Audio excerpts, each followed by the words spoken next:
एक खबर ये भी है कि राहुल गांधी मुंबई आने वाले हैं और जो 5 पॉइंट उनका जो एजेंडा रहा है, जो एक सुविधाएं देने की बात है, योजनाएं देने की बात है, देवेंद्र फडणवीस थोड़ी देर पहले कटाक्ष करते हुए कहते हैं कि जो उनका जो तेलंगाना में जो नहीं कर सके वो, या राजस्थान में जो नहीं कर सके वो, यहाँ आके भी वो बात कर रहे हैं कि हम 5 पॉइंट एजेंडा लेके आएंगे। इस तरह की बातें यहाँ महाराष्ट्र में नहीं चलेंगी। जो वहाँ नहीं चला कार्ड, उनका ये कार्ड यहाँ नहीं चलेगा। लोकतंत्र है, एक सशक्त लोकतंत्र में हर एक को बोलने का अधिकार है। लेकिन लगता है मजबूत है कांग्रेस, अगर 5 पॉइंट एजेंडा की जो बात, महाविकास आघाड़ी मजबूत है, बिल्कुल ताकत है। जब कोविड हुआ था तो ताकत से काम तो किया था ना। और सिर्फ दिल्ली भी कहती थी कि महाराष्ट्र का काम बहुत अच्छा है। बेरोजगारी तो इस राज्य में बढ़ती जा रही, बहुत सारी इन्वेस्टमेंट्स महाराष्ट्र की दूसरे राज्यों में जा रही।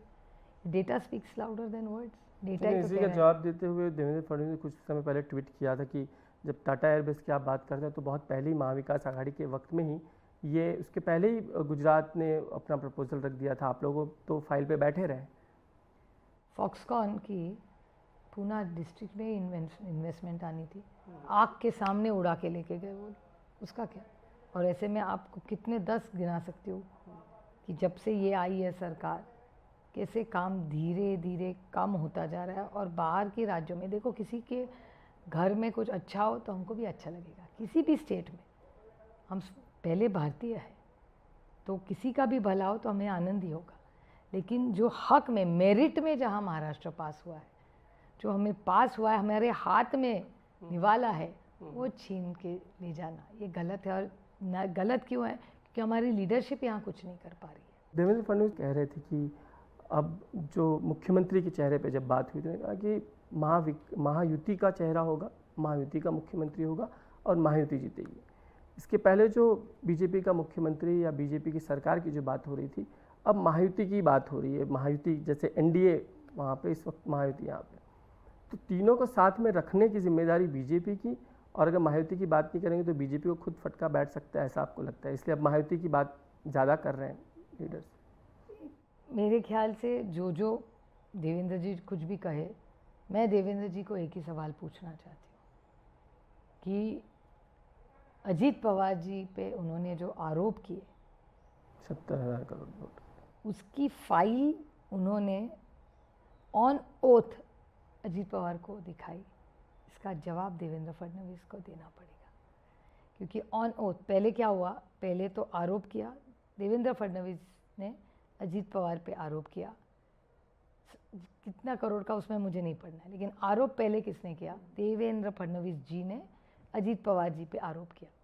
उसके बाद उनके आरोपों के बाद ही इंक्वायरी लगी, तो इंक्वायरी की शुरुआत देवेंद्र फडणवीस जी ने की।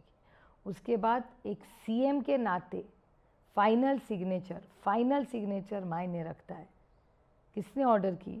देवेंद्र फडणवीस जी ने की। और उसके बाद देवेंद्र फडणवीस जी ने अजीत पवार, जिसके खिलाफ उन्होंने इतने सारे आरोप किए, उसको बुलाया और दिखाया कि देखो ये क्या हो रहा है। तो जिस बच्चे को आप कह रहे हैं, जिस बच्चे ने कॉपी किया, उसी बच्चे को आप दिखा के आपका पेपर दिखाएंगे? उन्होंने क्वेश्चन पेपर दिखाया है। बिल्कुल, ये कैसा है? और इसका जवाब देवेंद्र फडणवीस जी को देना पड़ेगा कि आरोप देवेंद्र फडणवीस जी ने किए। उनके प्रेशर में आर पाटिल एक ईमानदार आदमी था, इसलिए अपने ही पार्टी के नेता से बात करके उन्होंने शायद इंक्वायरी लगाई होगी। साइन किया, साइन करना पड़ा क्योंकि देवेंद्र फडणवीस ने बोला, लेकिन वो होम मिनिस्टर थे। Final authority is chief minister of Maharashtra. तो अजीत पवार की इंक्वायरी आर पाटिल ने नहीं लगाई, अजीत पवार की inquiry Devendra Fadnavis as CM Maharashtra लगाई।